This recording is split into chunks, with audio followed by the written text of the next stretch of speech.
Prime Minister offered a special economic zone and a high-tech perk to the American companies for their investments. Bangladesh recorded the highest single-day infections and a new 63 deaths in the last 24 hours. Government has decided to resume public transport in 11 cities for public interest, said Obaidul Qadir. And the protests have erupted in different places of Dhaka city demanding an end to lockdown.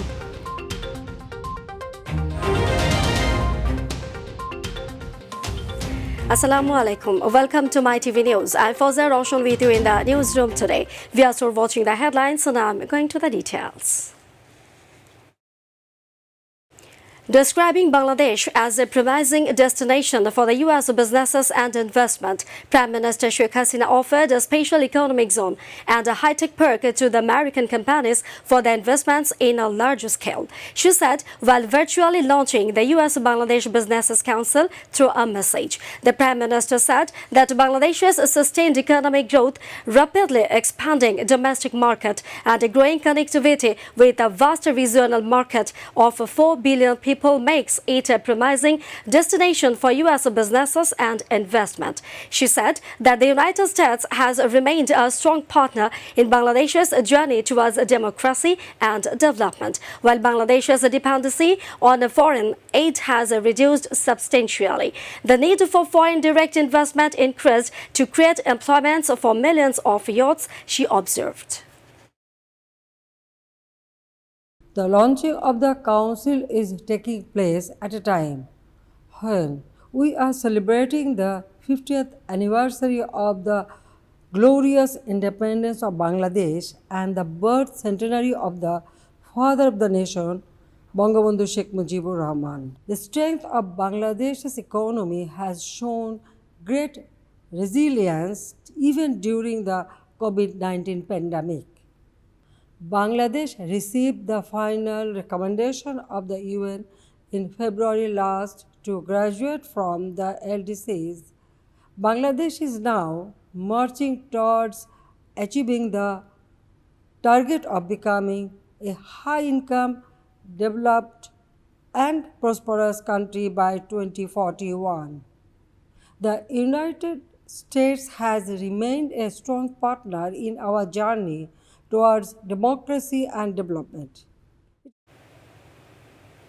Bangladesh on Wednesday recorded 7,626 COVID-19 cases, the highest single-day infections. With the latest, the total number of cases rose to 6,59,278, according to the official figures. The country recorded 63 coronavirus deaths in the last 24 hours, raising the total number of deaths to 9,447, said the Director General of Health Services, DGHS, in a press release today.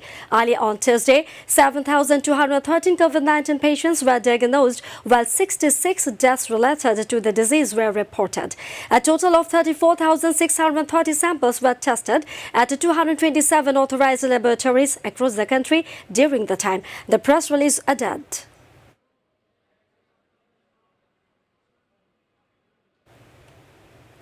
The movement of city buses resumed today, the third day of the 7th countrywide lockdown, as the government has allowed public transport services in city corporation areas. However, the movement of buses in different areas of capital Dhaka was then due to a small number of passengers. But the resumption of bus services has apparently reduced the sufferings of office goers and commuters in the capital. Although COVID-19 cases and its fatalities raised a new high today, people are found largely reluctant about obeying health rules and lockdown restrictions. However, experts said it will be difficult to contain coronavirus infections and deaths if a strict lockdown is not enforced, as the situation is turning worse day by day.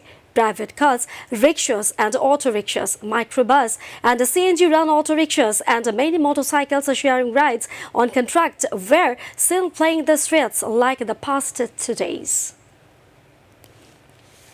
Road Transport and Business Minister Badul Kader has said that the government has decided to resume public transport services in 11 cities, including the capital Dhaka, from Wednesday.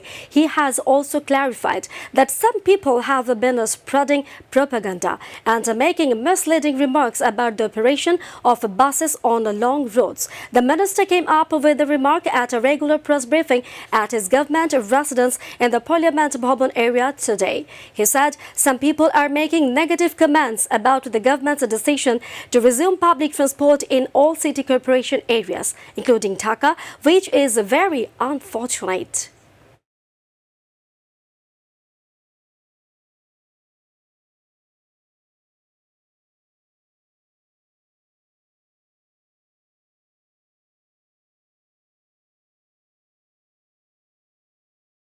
Shadhin Bangla Betar Kendra artist Indra Mohan Rajbongshi has died of coronavirus. Indra Mohan, also a folk singer, breathed his last while undergoing treatment at Bangabandhu Sheikh Mujib Medical University Hospital at 10:20 am today. President Abdul Hamid and Prime Minister Sheikh Hasina expressed her deep shock at the death of Indra Mohan. Indra Mohan won the Ekushe Padak in 2018. In 1971, he took part in Shadhin Bangla Betar Kendra. In the early 1950s, Rajbongshi learned music under his grandfather Krishna Das Rajbongshi. He was involved with Jatra, Palagan, Nozrul Sangeet and folk songs. We are about to the end and the headlines once again. Prime Minister offered a special economic zone and a high-tech park to the American companies for their investments. Bangladesh recorded the highest single-day infections and new 63 deaths in the last 24 hours. Government has decided to resume public transport in 11 cities for public interest, said Badul Kader. And the protests have erupted in different places of Dhaka city demanding an end to lockdown.